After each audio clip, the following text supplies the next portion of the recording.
안녕하세요. 저는 경기도에서 네일샵을 운영하고 있는 30대 기혼 여성입니다.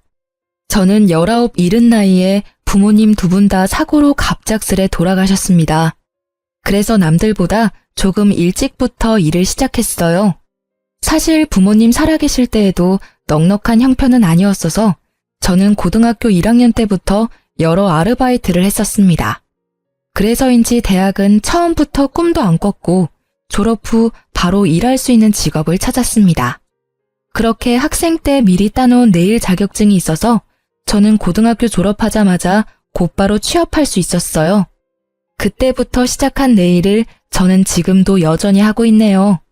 비록 아무것도 없이 시작했지만 다행히 어디 빚은 안 지고 그렇게 혼자 앞가림하면서 살았어요. 그런데 돈의 결핍보다는 부모님이 안 계시니 일이 힘들 때나 몸이 아플 때나 배로 괴롭더라고요. 비록 없이 살았어도 사랑은 많이 주신 부모님이셨거든요. 의지할 가족이 갑자기 이 세상에서 없어지니 많이 허탈했어요. 그러다 제 남편을 만나 지금은 행복한 가정 이루고 잘 살고 있습니다. 지인의 소개로 만난 남편은 제 눈에 너무 완벽한 사람이었습니다. 저는 고졸의 대학도 못 나왔지만 남편은 명문대 졸업하고 대기업을 다니고 있었으니까요. 그런데 학벌도 짧고 고아인 저보다 이상하게 남편이 더 자존감이 낮더군요. 얘기를 들어보니 남편이 그리 화목한 집안에서 자란 건 아니었어요. 어머님께서는 시부께서 돌아가시곤 장남이 잘 돼야 한다며 시숙을 많이 밀어주셨대요. 학원비와 용돈은 시숙에게만 넉넉히 지원해 주셨다 합니다. 그런 것뿐만 아니라 어린 남편이 보기엔 어머님이 자식 사랑도 첫째인 형에게 유독 더 많이 쏟으셨다 합니다. 둘째인 남편은 반에서 1등을 해도 별로 기뻐하지 않는 시모였대요. 둘째가 감히 첫째 길을 꺾는다면서요. 저는 조금 못 살긴 해도 사랑받은 기억이 남아있었지만 남편은 그런 기억이 잘 나지 않는다 해서 얼마나 마음 아팠는지 모릅니다. 저랑 다른 결이긴 하지만 남편 역시 가족의 사랑을 그리워하는 사람이었죠.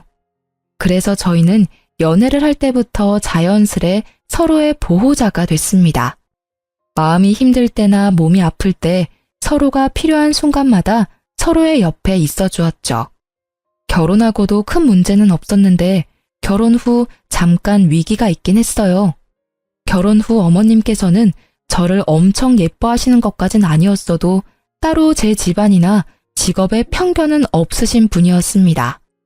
종종 어머님께서는 장남보다 차남이 먼저 장가간 게 신경 쓰이신다며 제 주변에 괜찮은 처자 있으면 시숙 좀 소개시켜주라고 말씀하셨었어요. 그랬던 어머님이 시숙이 교사 형님과 결혼에 성공하자 제게 엄청 모질게 굴기 시작하더라고요. 시모는 평소에 치장하시는 걸 별로 좋아하시지는 않는 분이었어요.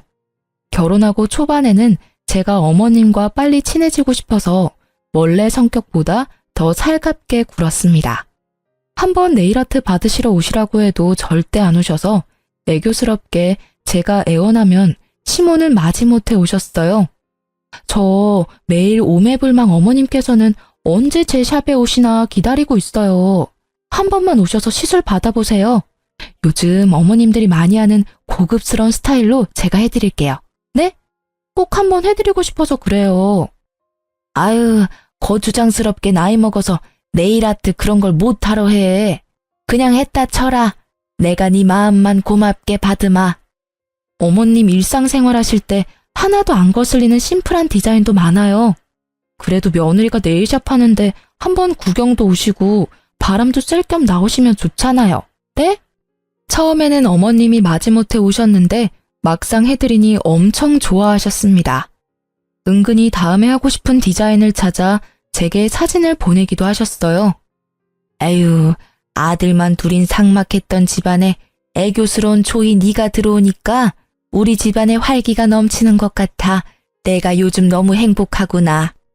딸 가진 엄마들이 이런 기분이려나? 어머님, 저 감동받아서 눈물 나잖아요.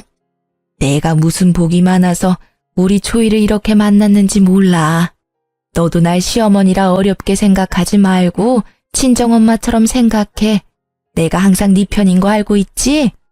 말씀만으로도 너무 감사해요. 어머님, 저 결혼하고부터 매일이 너무 행복해요. 에휴, 나중에 첫째 며느리도 딱 우리 초이같이 싹싹하고 야물딱진 애가 들어와야 할 텐데. 요즘 걱정이 많아. 큰 며느리가 늦게 들어와서 우리 초이랑 잘 지낼지도 걱정이고, 나랑 잘 맞을지도 걱정이고. 에이, 미래의 제 형님도 분명 좋으신 분이실 거예요. 너무 걱정 마세요, 어머님. 저는 그렇게 시모의 무료한 일상의 분위기 전환을 해드릴 겸 가끔 네일 아트를 해드렸습니다. 시술 시간 동안에는 어머님과 이런저런 수다를 많이 떨어서 더 큰 유대감을 형성했죠. 어머님께서는 가게에 놀러 오셔서 네일을 받으시곤 항상 저 고생했다며 밥을 사주시거나 도시락을 싸오셔서 같이 점심을 먹었어요. 그렇게 한동안 저는 부부 갈등이라곤 없이 어머님과 좋은 시간을 보냈습니다. 그런데 시숙이 맞선으로 결혼에 성공하고 형님이 생기자 어머님께선 묘하게 달라지셨습니다. 제 이름을 더 이상 다정히 부르지 않으셨고 둘째라고만 부르셨어요. 저는 잠깐 속으로 좀 서운했지만 너무 저랑 어머님이 사이가 좋아 보이면 그것 또한 형님께 소외감을 드릴 수 있다 생각했죠. 그렇게 생각하니 어머님께서 현명하시다 생각했습니다. 그런데 저는 곧 그게 형님을 위한 배려가 아니라 어머님이 형님과 저를 두고 차별하고 있다는 걸 알게 됐습니다. 제게는 이유 모를 냉담함을 풍기던 시모께서 형님께는 다정하게 우리 혜선이라고 부르시는 걸 봤거든요. 집안 괜찮고 직업도 괜찮은 형님이 당연히 저보다 예뻐 보이시겠지 하고 저는 더 노력하려 했습니다. 어머님, 혹시 제가 최근에 뭐 실수한 게 있을까요? 실수라니? 요즘 부쩍 어머님 기분이 안 좋아 보이셔서요. 혹시나 제가 뭐 잘못한 게 있는데 둔해서 눈치채지 못한 걸까 싶어서요. 그런 거 없다. 네.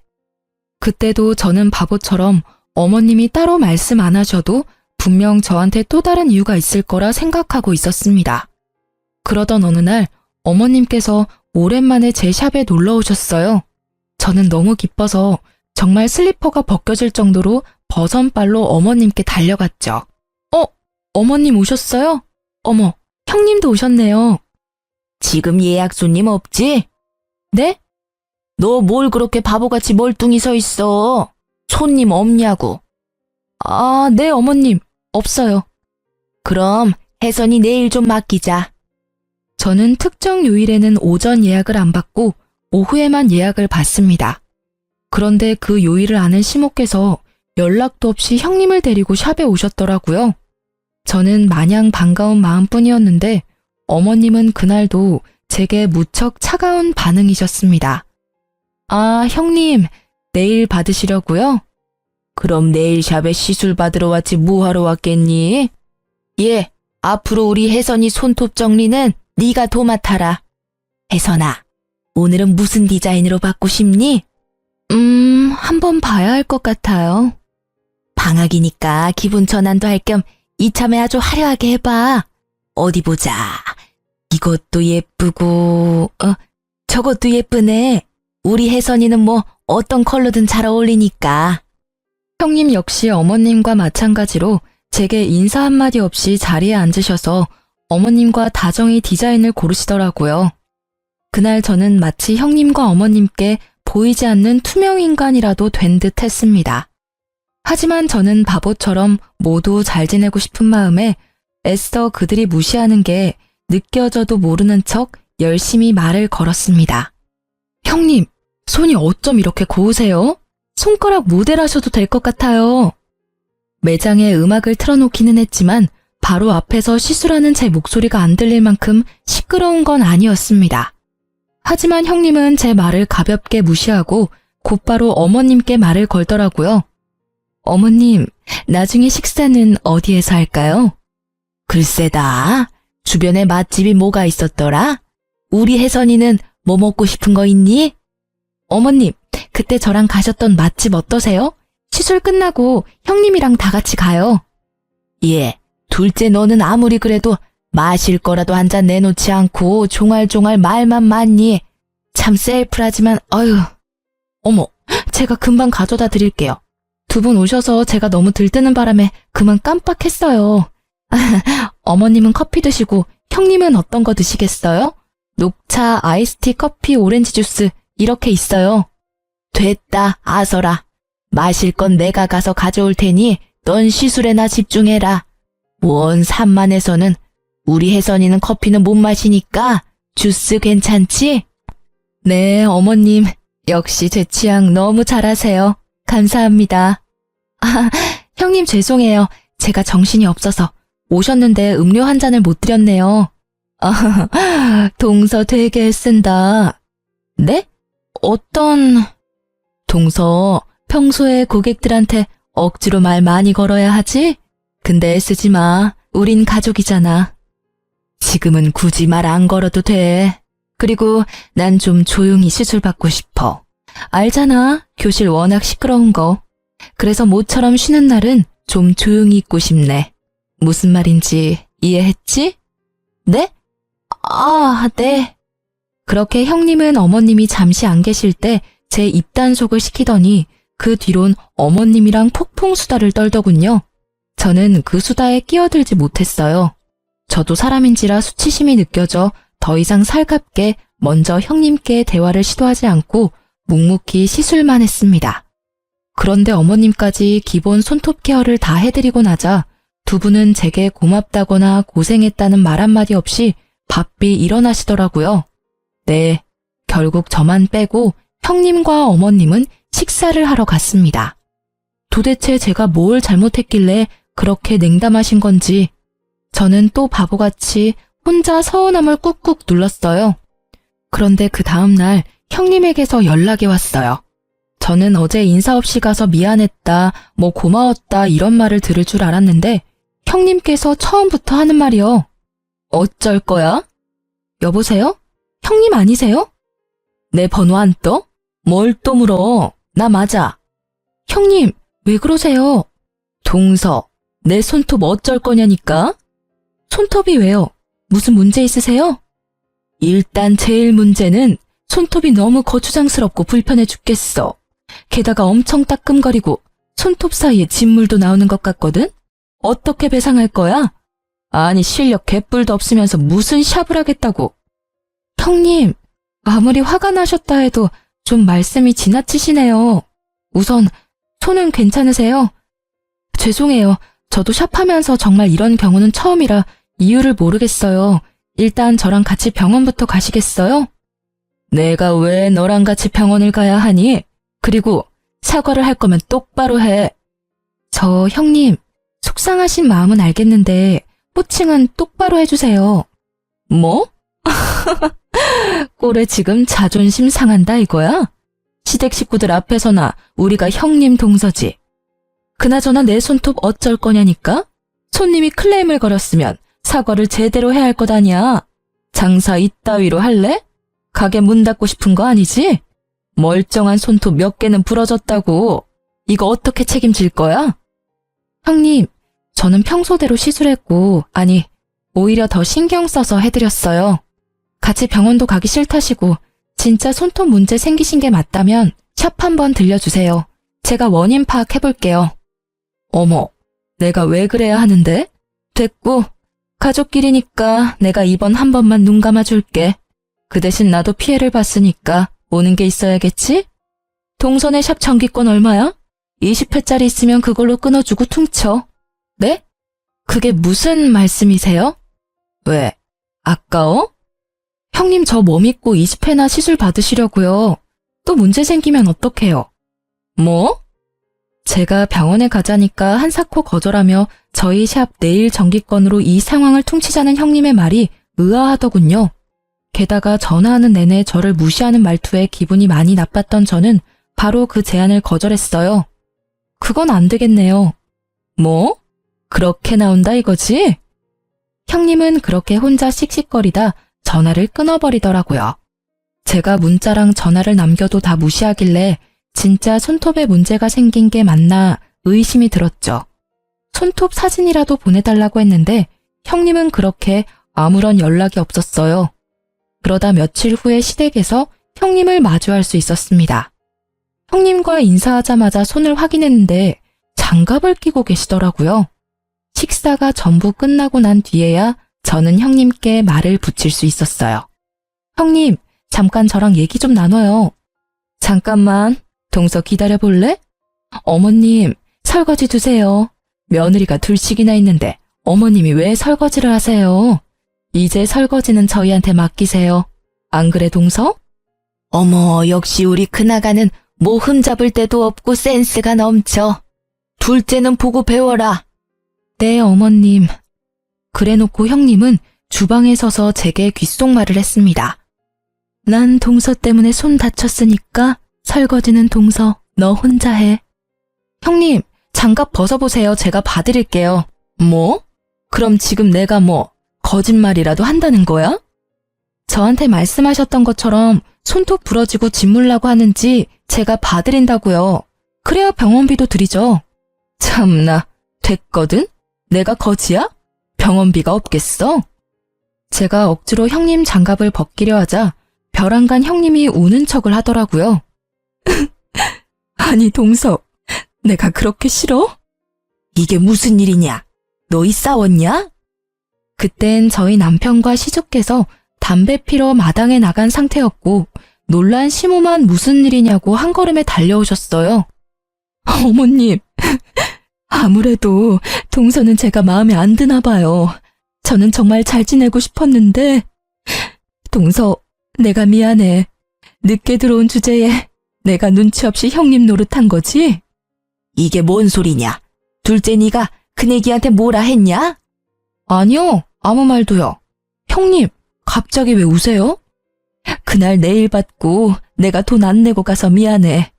난 어머님이 내신 줄 알았어. 어머님, 소란 일으켜 죄송해요. 동서가 내일값 달라 해서 제가 미안하다고 사과했어요. 동서, 내가 바로 입금할게. 근데 공짜 내일 했으니 시댁 일은 나 혼자 알아서 다 하라는 말은 좀 심한 것 같아. 왜 동서까지 설거지하게 만드냐고? 우린 이 집에 들어온 며느리잖아. 며느리로서 도리는 다 해야지. 오늘은 동서 말대로 나 혼자 설거지할게. 난 동서랑 사이좋게 지내고 싶어. 형님은 어머님 앞에서 명령기를 펼치셨고 고작 설거지가 하기 싫어서 형님을 울렸다는 모양새를 만들어 저를 모함했습니다. 너무 황당하고 어이가 없는데 아무것도 모르고 혼부터 내는 시모를 보고 저는 더 억울했죠. 너 그깟 네일아트 해주는 게 뭐 그리 잘나서 이 나라 이바지하는 교사 형님한테 진상짓 하고 있냐? 지금 질투하는 거야? 그런 게 아니라요, 어머님. 제 말도 좀 들어보세요. 어디 큰 소리야? 이제 시애미도 구분 못해? 어디 윗사람 공경할 줄도 모르고 어줍잖은 견제를 하고 있어. 못난 것, 으이그. 어머님, 제 말은 들어보시지도 않고 어쩜 그러세요. 지금 너 나한테 소리 질렀냐? 잔말 말고 설거지나 깔끔하게 다 해놔라. 난 그네 진정시키고 올 테니. 저 설거지 못하겠어요. 이유 없이 미움받을 바에 미움받을 짓 하고 미움받을래요. 아니 저게 정말? 어머님, 그냥 두세요. 동서, 자격지심이 너무 심한 거 아니야? 형님이야말로 저한테 왜 이렇게까지 하시는지 모르겠어요. 저는 정말 사이좋게 지내고 싶었거든요. 이제 그럴 마음 싹 사라졌어요. 거짓말에 이간질에 도대체 형님이 얻는 게 뭔가요? 시모와 형님은 제 울음기 섞인 말에도 아랑곳하지 않고 안방으로 사이좋게 들어갔습니다. 형님은 그 순간 저를 보고 묘한 비웃음을 흘리더라고요. 와, 순간 사이코패스인 줄 알았어요. 저는 그 방문을 바라보다 고무장갑을 내팽개치고 마당에 있는 남편을 데리고 시댁에서 나왔습니다. 저를 일방적으로 모함하고 괴롭힌다고 해서 울면서 당하고 있기 싫었거든요. 제 손에 이끌려 집에 돌아온 남편은 혹시 무슨 일이 있었냐고 물었죠. 하지만 저는 아무 일 없다고만 말했습니다. 남편에게 곧장 다 말할까 했지만 안 그래도 회사 일로 요즘 너무 힘들어하는 남편 머릿속을 더 복잡하게 만들고 싶지 않았습니다. 시모는 설거지 안 하고 갔다고 한마디 할 줄 알았는데 잠잠했습니다. 형님도 아무런 연락이 없었고요. 그러다 저는 놀라운 사실을 깨달았습니다. 그즘 휴대폰을 바꿨었는데 제 모든 통화 내용이 자동 녹음되고 있었더라고요. 생각해보니 형님과의 통화 내용도 있겠다 싶었죠. 찾아보니 정말 다행스럽게도 형님이 제게 막말하며 진상짓했던 통화 녹음이 남아 있었습니다. 저는 아무런 말도 덧붙이지 않고 형님에게 통화가 녹음된 파일을 톡으로 보냈습니다. 그러자 형님은 제게 바로 전화를 걸어 싹싹 빌더군요.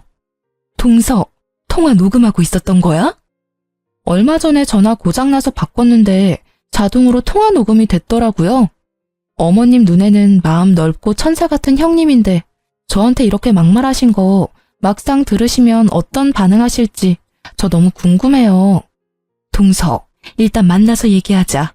나도 동서 말대로 사이좋게 지내고 싶어. 왜 아니겠어? 내가 정말 미안해, 응? 이거 나 말고 또 다른 식구들한테 보낸 건 아니지? 저 바빠서 전화 이만 끊을게요. 동서! 제가 무시하고 전화를 끊자 형님은 곧바로 가게로 와서 제게 무릎 꿇고 빌었어요. 동서, 제발 내 체면 좀 살려줘.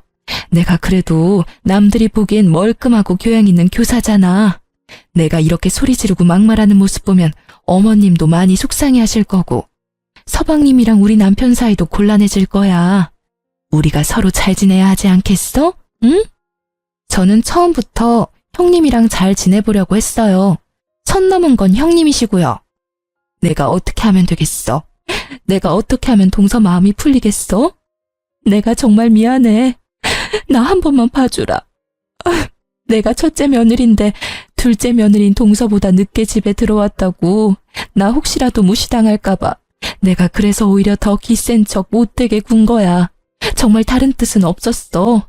동서, 나 진짜 나쁜 사람 아니야. 알면 알수록 친구긴 사람이라고 내가. 그럼 일단 손톱 좀 봐요, 형님. 진짜 저한테 시술받고 엉망이 됐는지 봐야겠어요. 이건 제 커리어가 걸린 문제이기도 하거든요. 다 거짓말이야. 멀쩡해.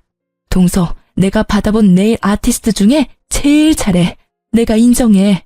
그러니까 정기권 달라고 했지. 일단 결제부터 하세요. 시술 받았던 거 결제도 하시고 사과도 똑바로 하세요. 형님으로서 사과한 건 지금까지 들었으니까 됐고요.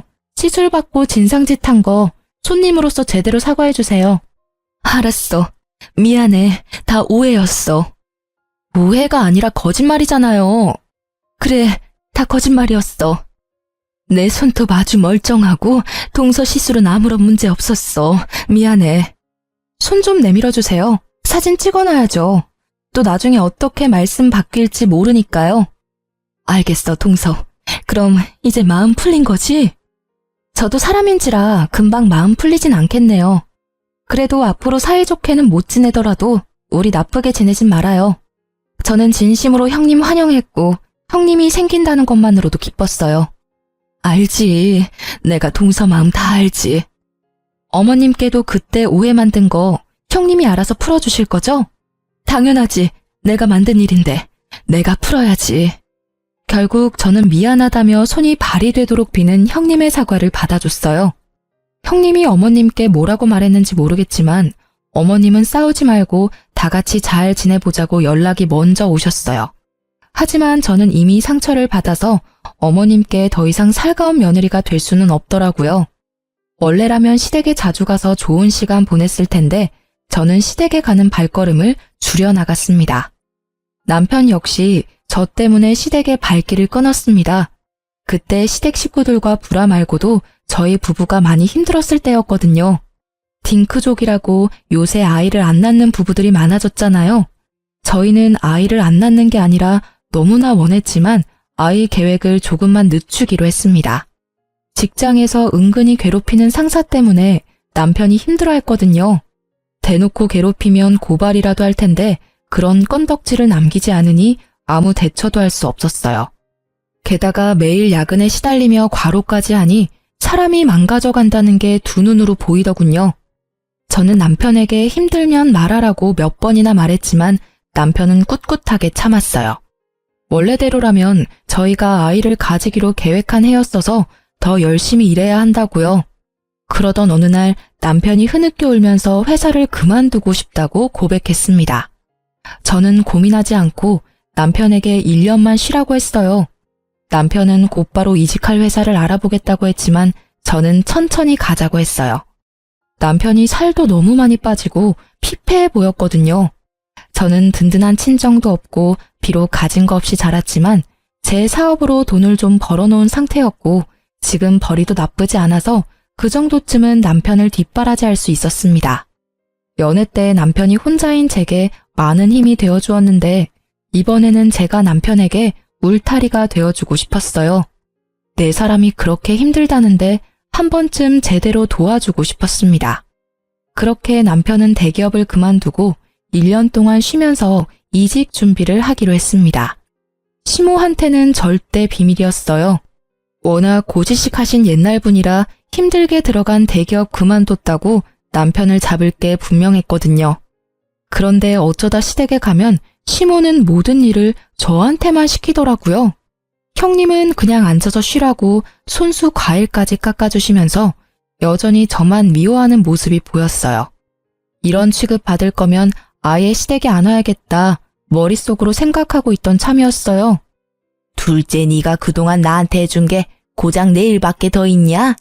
며느리 네일 아트샵 한다고 말하면 사람들 인식이 어떤 줄 알기나 해. 변변한 직업도 아니고 대기업 다니는 내 아들이 너무 아까워. 어머니, 사람 앞에 두고 말씀을 뭘 그렇게 하세요? 야, 어디서 어머니 앞에서 언성을 높여? 남편이 너무 화가 나서 어머님께 대들자 시숙은 또 남편을 나무랐어요. 내가 어디 틀린 말 했냐? 그리고 너희 왜 아직 애가 안 생기냐? 장남이랑 큰아가는 이제 막 결혼했지만 너네는 결혼한 지 꽤 됐잖니? 이유가 뭐냐? 둘째 너 무슨 문제 있냐? 어머님, 말씀을 왜 그렇게 밉게 하세요? 저 진짜 너무 서운해요. 요즘 저랑 남편 엄청 힘들거든요. 어머님이라도 저희 그냥 믿고 기다려주시면 안 돼요? 예뻐는 안 하시더라도 미워는 하지 말아주시면 안 돼요? 제가 너무 서운하고 화가 나서 어머님한테 반박하니 형님은 시모와 합세해서 저한테 버릇없다고 갑자기 훈계질을 하더군요. 아니 보자 하니까 동서, 그게 무슨 말버릇이야? 아무리 대학 안 나왔다지만 초중고에서 예의 공경 이런 거 안 배웠어? 어서 어머님께 잘못했다고 사과드리지 못해? 네? 형님이 저한테 하실 말씀은 아닌 것 같네요. 제 말에 움찔하던 형님은 찔리는 게 있으니 또 조용해지더군요. 남편이 사실은이라고 운을 떼자마자 저는 남편을 다독이며 시댁에서 나와버렸습니다. 그 상황에서 회사까지 관뒀다 하면 난리가 날 것 같았거든요. 대신 저는 소심한 복수로 시댁 제사 지낼 때 말없이 시댁에 안 갔어요. 시모께서 음식을 다 했는지 제게 왜 안 왔냐고 늦은 저녁 전화가 왔어요. 저는 샵 예약도 꽉 찼고 너무 바빠서 못 간다고 말씀드렸죠. 그리곤 분명 옆에서 듣고 있을 형님을 위해 이 말도 함께 덧붙였어요. 어머님, 네일아트 하는 모자란 며느리 말고 든든한 교사 며느리 있잖아요. 형님은 워라밸 좋으니까 일찍 마치셨잖아요. 형님, 듣고 계시죠? 제 목까지 어머님 잘 도와드렸죠? 너 안 와서 큰아가 혼자 개고생했다. 시모께서 워낙 손이 크셔서 음식을 엄청 많이 하시거든요. 형님 혼자 뼈 빠지게 시모 돕느라 고생했다고 들으니 속이 그나마 풀렸습니다. 그렇게 빚고자 형님은 그게 열받았는지 또다시 이간질을 하려 들더군요. 그 다음날 네일샵에 연락도 없이 시모랑 형님이 들이닥쳤습니다. 그때 저희 남편은 샵 유리창을 닫고 있었어요. 감히 대기업 다니는 내 아들 불러서 이따위 청소를 시키고 있어? 자기 아들 유리창 좀 닦는다고 기겁하며 개거품 무는 시모였어요. 형님은 시모 옆에 착 달라붙어서 아주 얄밉게 말했습니다. 어머님, 제 말 맞죠? 지나가는데 가끔 여기 청소하고 있더라고요. 게다가 제가 그이 통화하는 거 우연히 들었는데요. 지금 백수라고. 뭐? 너 그게 사실이냐? 엄마, 그게 사정이 있어서요. 저희 부부의 자세한 사정은 모르면서 그렇게 이간질 시도하는 형님을 보고 저는 너무 화가 나더라고요. 시모는 왜 회사 멀쩡히 다니다 백수가 됐냐고 물으시다 이내 저를 며느리로 잘못 들여서 그렇다는 둥 저 때문에 아들한테 안 좋은 일만 생긴다며 억지를 부리셨어요. 엄마는 아무것도 모르시면서 왜 이 사람한테 함부로 말씀하세요? 뭐가 다 이 사람 탓이에요? 모자란 제 탓이죠. 네, 저 힘들어서 회사 그만뒀어요. 그래서 이 사람한테 생활비며 이직하는데 드는 돈들 지원받으면서 지내고 있어요. 뭐? 아이고야, 다들 힘들게 회사 다닌다. 뭐가 대단히 힘들다고 멀쩡히 잘 다니던 대기업을 그만둬. 남들은 못 가서 안달인데. 넌 안 사람이 돼서는 남편 안 말리고 뭐 했냐? 남편에게 전혀 공감이나 위로는 못하고 나무라던 시모는 급기야 제 뺨을 때리려 했고 남편이 막자 이내 남편을 후드려 베기 시작했습니다. 넌 네 마누라만 중요하지? 어떻게 이렇게 엄마 뒤통수를 치냐? 내가 아들 대기업 다닌다고 동네방네 다 자랑해놨는데 이제 어쩌냐? 아이고 내 팔자야. 어머님 제발 그만 좀 하세요. 그래도 아들이니까 괜찮냐고 무슨 일이냐고 먼저 여쭤보실 줄 알았어요. 어머님 아들이요. 회사 상사 때문에 괴로워서 우울증약 먹기 직전이었어요. 제가 회사 그만두라 했어요. 그렇게라도 숨통 트여놨는데 왜 다시 어머님이 숨통을 조이려고 하세요? 그리고 아무리 어머님이시라도 내 남편 몸에 손찌검하지 마세요. 이 사람 충분히 힘들다고요. 하지만 시모는 눈 하나 꿈뻑하지 않으시곤 저에게 또 막말을 시작했어요. 보다 못한 남편은 자기가 어머님께 맞는 건 몇 대라도 맞아드리겠지만 제게는 막말하지 마시라고 화를 냈어요. 그리고 이어지는 남편의 말에 옆에서 구경하던 형님도 놀라고 어머님도 조용해지시더라고요. 엄마, 그동안 살아오면서 엄마가 도와달라고 하신 일들 내가 군말 없이 도와드렸잖아요. 장남인 형은 능력 없어서 내가 다 도와드렸잖아요. 엄마 힘들 때 도와드리는 자식이 누구일 것 같아요? 바로 저예요. 그런데 이러시면 안 되죠. 저 앞으로 엄마 무슨 일 생기셔도 절대 안 도와드릴 거예요. 그래? 그래라. 난 내 장남이랑 교사인 큰며느리만 있으면 된다. 손주도 우리 장남이랑 큰아가한테서 받으면 돼. 충격받은 남편이 말을 잇지 못해서 그 다음부터는 제가 나섰습니다. 형님이 제일 잘하는 이간질을 저도 해봤어요. 어머님, 혹시 아주버님이랑 형님 딩크족인 거 모르셨어요? 뭐? 딩크? 그게 뭐냐? 어디 뭐 새로 나온 욕이냐? 결혼할 때 애 안 낳기로 서로 합의하고 결혼하는 사람들 보고 딩크족이라고 해요. 형님, 딩크족이잖아요. 시모 눈이 희번뜩해지고 형님은 당황한 눈치였어요. 시모가 형님한테 사실이냐고 캐묻자 왜 이간질하냐며 저를 밀치고 머리채를 잡으려던 형님이었습니다. 하지만 재빠른 시모가 먼저 형님 머리채를 휘어잡았죠. 말 그대로 개싸움, 난장판이 나자 저는 웃으면서 말했어요. 지금껏 형님 네가 했던 게 바로 이간질이에요. 왜?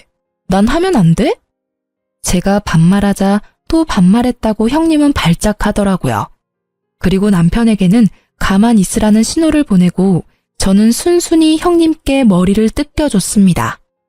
이제 당신 얼굴 안 보고 살 건데 왜 존댓말까지 해야 합니까? 여보, 존대 절대 하지 말아요. 저는 남편의 말에 힘입어 형님에게 마지막 엿을 날려드렸어요. 요즘 갑질에 얼마나 예민한지 모르지? 지금 내 머리채 잡으려는 것까지 싹 다 인터넷에 다 뿌릴 거야. 땡땡 학교 교사가 네일샵 직원 머리채 잡았다고 말이야.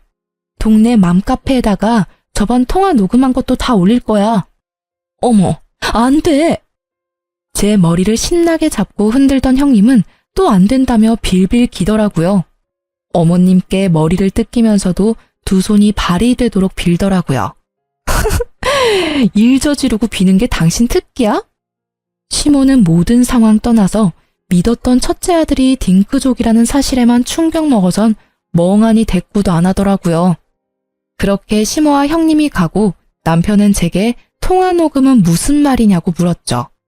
저번에도 이런 비슷한 일이 있었다고 남편에게 다 털어놓자 남편은 꺼이꺼이 울면서 그동안 혼자 마음고생 시켜 미안하다고 제게 사과했습니다. 앞으로는 시댁과 정말 영 끊고 살 거라고 저 이제 고생 안 시키고 싶다면서요. 시숙은 모든 상황을 듣고도 남편과 저를 시댁으로 호출해서 당장 형님과 시모께 사과하라더군요. 중간에서 이간질한 이유로요. 남편과 저는 마지막 마무리를 하러 시댁에 가줬습니다. 형, 그동안 사업한다고 나한테 빌렸던 돈 기억나지? 내가 천천히 갚으라고 해놓고 한 푼도 안 받았잖아. 내가 여태 아무 말 안 했는데 이제는 갚아야지. 나 그 말 하러 온 거야. 아니, 형제끼리 그런 게 어딨냐? 재영아, 그건 따로 나랑 얘기하자, 응? 왜? 형제끼리니까 더 정확해야지. 게다가 나 백수잖아. 형이 빌렸던 돈 당장 나한테 입금해. 그걸 당장 어떻게 입금해? 그 큰 돈을. 아유, 내가 미안하다. 좀 서운하다고 돈 얘기하는 거 나 좀 당황스럽다. 지금 그게 문제냐? 첫째 너 말해봐라. 너 진짜 딩크족인지 뭔지 하기로 한 거야? 시숙은 돈 때문에 열받았는지 시모한테 큰 소리를 치더라고요. 엄마는 좀 빠지세요. 애초에 이렇게 불화 생긴 거 다 엄마 때문이잖아요. 요즘 세상에 애 낳고 살기가 얼마나 힘든데 그깟 손주 타령하세요. 낳으면 엄마가 손주 키워줄 거예요? 그리고 애 낳으면 돈 들어가는 것도 다 지원해줄 거예요. 못하시잖아요. 시모는 아무 말 못하고 한숨만 쉬다가 형님한테 말하셨어요. 너는 그만한 능력도 없냐? 교사라는 애가 애 키울 능력도 안 돼? 그러자 본색 드러내는 형님이었습니다. 어머님, 저 학교에서 애들 보는 것도 지긋지긋합니다. 어떻게 제 애까지 낳아서 키워요? 저 이 사람이랑 애 안 낳는 조건으로 결혼한 거니까 더 이상 강요 마세요. 뭐? 어머니, 이래도 장남이랑 교사 며느리만 최고예요? 당연하지. 이 문제들은 차차 서로 의견 조율하며 해결해 나가면 된다. 네, 그럼 엄마, 차남 이만 인사드리고 갈게요. 다시는 제 발로 여기 안 올 거예요. 참나, 누가 반긴다고? 형, 2주 줄게. 형수한테 돈을 빌리던지 알아서 돈 구해서 입금해놔. 재용아, 너 진짜 이럴래? 엄마, 어떻게 쟤 좀 잘 구슬려 보세요. 그렇게 남편과 저는 시댁과 인연을 끊고 지냈어요. 결혼 전 시숙에게 빌려줬던 돈도 남편은 악착같이 전부 받아냈습니다. 그리고 남편은 저랑 약속한 1년을 다 채우지 않고 3개월만 딱 푹 쉬고 보란듯이 이직에 성공했어요. 지금은 더 좋은 환경에서 일하고 있어요. 연봉은 물론 예전보다 훨씬 낮았지만요.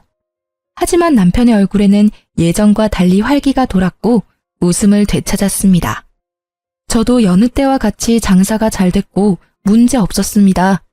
사실 형님 통화 녹음본과 CCTV 영상 인터넷에 올리려다 그러다 저희 샵까지 구설수에 오를까봐 포기하고 영상 가지고 경찰에 신고만 했습니다. 다신 저희 샵에 접근 못하게요. 오히려 신고가 들어가면 정말 교사 인생은 끝난다며 형님은 더 난리가 났었죠. 동서, 내가 달라는 대로 다 줄게. 제발 고소 취하해주라. 나 이대로라면 교사 생활 제대로 못해. 내가 너무 염치 없지만 한 번만 봐주면 안 될까? 형님, 다시는 어디 가서 사람 쉽게 무시하고 다니지 마세요. 내 눈에 눈물 나게 하면 피눈물 나게 복수하는 나 같은 사람도 있어요. 저는 합의 절대 안 해주려다 합의금 두둑히 받아서 금융치료 잘했습니다. 또 남편이 제게 고맙고 미안하다고 이직한 후에 전 직장에서 받은 퇴직금을 알아서 하라고 전부 제게 주더라고요. 저는 그 퇴직금과 합의금 그리고 제가 그동안 모은 돈 다 합쳐서 최근에 제 가게를 매매 계약했어요. 빚도 조금 냈지만 드디어 월세에서 벗어났습니다. 겹경사로 새 생명까지 제 뱃속에 찾아와 줬어요. 힘든 상황들 이겨내자 좋은 일만 가득 생기더라고요. 그런데 시모랑 우연히 딱 마주친 거 아니겠습니까? 저와 마주치자마자 시모는 속사포로 시숙 사업 좀 도와달라 하시더라고요. 잘 지냈냐는 말씀은 기대도 안 했지만 그래도 남편 안부는 물으실 줄 알았거든요. 너 샵에 갔는데 가게 사서 이사했다더라. 어딘지 알아야 내가 찾지. 이렇게라도 만나서 천만다행이다. 니들 돈이 어디서 났니? 너 내 생각보다 돈이 좀 있는 거지? 네 남편이랑 네가 좀 우리 큰아들 사업 좀 도와줘야겠다. 많이 힘들어해 우리 장남이. 어머님이 좋아하는 교사 며느리 두고 왜 저한테 돈을 달라 하세요? 그 망할 것은 말도 꺼내지 마라. 시모가 쌍욕을 하면서 형님 이야기를 해서 들어보니 시숙 사업 어려워지자 교사 형님께선 곧바로 고민도 없이 이혼을 요구했다 합니다. 시모는 이제 와서 제 편을 들면서 형님 욕을 시작했습니다. 내가 교사라는 점 하나 믿고 너무 걔를 신뢰했어. 오죽하면 너랑 나 사이 이간질하는지도 모르고 꼴라당 넘어갔잖니. 그래서 마지막엔 내가 그곳 싸대기를 시원하게 날려줬다. 웃으면서 은근히 제 손을 잡으려 해서 저는 시모의 손을 거칠게 거부했어요. 그러자 시모는 머쓱한지 시숙의 근황까지 털어놓으시더라고요. 시숙은 절대 이혼 안 해줄 거라고 배신감에 쌓여 형님 인성 파탄났다며 동네 맘카페에 형님에 대한 신상과 더불어 형님 욕을 도배하듯 올려서 진흙탕 싸움 났다고 합니다. 자세히는 모르지만 한때는 형님이었던 그 여자는 교육청에서 징계를 받을 것 같더라고요. 저는 신나서 이야기하는 시모에게 시숙 도와줄 돈 같은 건 없다고 냉정하게 말했습니다. 화를 낼 줄 알았는데 갑자기 눈을 크게 뜨면서 제 배를 주시했습니다. 너 배가 볼록하구나. 네, 맞아요. 저희 애기 생겼어요. 그러자 울면서 냅다 바닥을 치는 시모였습니다. 내가 잘못했다. 한 번만 봐줘라. 우리 예전에 사이 좋았잖니. 아이고 우리 손주가 여기 있었어. 아들이야 딸이야? 어머 할머니야 우리 아가. 울면서도 기뻐하는 시모의 모습에 소름이 돋더라고요. 저는 곧바로 배를 감추며 애기 태어나도 어머님께 보여드릴 일은 없다고 매몰차게 자리를 떴습니다. 그동안 시모의 전화를 피했던 남편은 그날만큼은 어머님 전화를 받았어요. 이제야 전화를 받냐? 너 애기 생긴 걸 왜 진작 말 안 했냐? 엄마가 그럴 만한 자격 있으세요? 집사람 태교에 안 좋으니 다신 연락도 하지 마세요. 아이고 내가 미안하다. 다 진심이 아니었어. 아들 엄마랑 정말 얼굴 안 보고 지낼 거야? 네, 전화 끊을게요. 아들. 그렇게 시모는 남편에게 일방적으로 용서를 빌다가 또 태교에 안 좋으면 출산 때까진 연락을 안 하고 있겠다며 사라지셨습니다. 현재 저는 다행히 출산 잘했고 아이도 건강하게 잘 크고 있습니다. 남편에게 나중에야 들었는데 시숙은 사업 망하고 시댁 집까지 근저당이 잡혀서 빚 갚느라 공사판 전전하고 있다고 합니다. 남편이 마음이 약해서 아예 도와주지 않은 건 아니었대요. 못 받을 걸 알면서도 착한 남편은 시숙에게 조금 돈을 빌려줬다고 합니다. 남편을 믿으니까 그 액수가 얼마인지는 굳이 묻지 않았어요. 시모는 식당 알바를 하신대요. 그 뒤로 남편도 저도 뵌 적은 없는데 가끔 남편에게 돈을 입금하십니다. 애기용품 사라고 보내시는 것 같아요. 남편은 본인이 받은 상처와 제가 받은 상처가 있으니 꿈쩍도 안 하고 돈을 그대로 다시 시모께 보내고 있습니다. 그리고 애기 얼굴 좀 제발 보여달라고 애원하는 시모한테 얼굴은 직접 보여줄 수 없다고 딱 잘라 거절했습니다. 아이 사진만이라도 한 장만 보내달라고 너무 애원하셔서 사진만 보내드렸어요. 장난만 있으면 된다고 연끈차던 표독스러운 시모의 얼굴이 잊히지 않아서 직접 뵐 일은 아무래도 평생 없을 것 같습니다. 친정이 없던 저는 시댁 식구들이랑 정말 잘 지내고 싶었어요. 욕심이라면 욕심이었죠. 가족의 따뜻함을 시댁에서 찾으려고 했다니. 여러분, 가족이라고 무조건적으로 참아주고 살 수는 없다고 생각해요.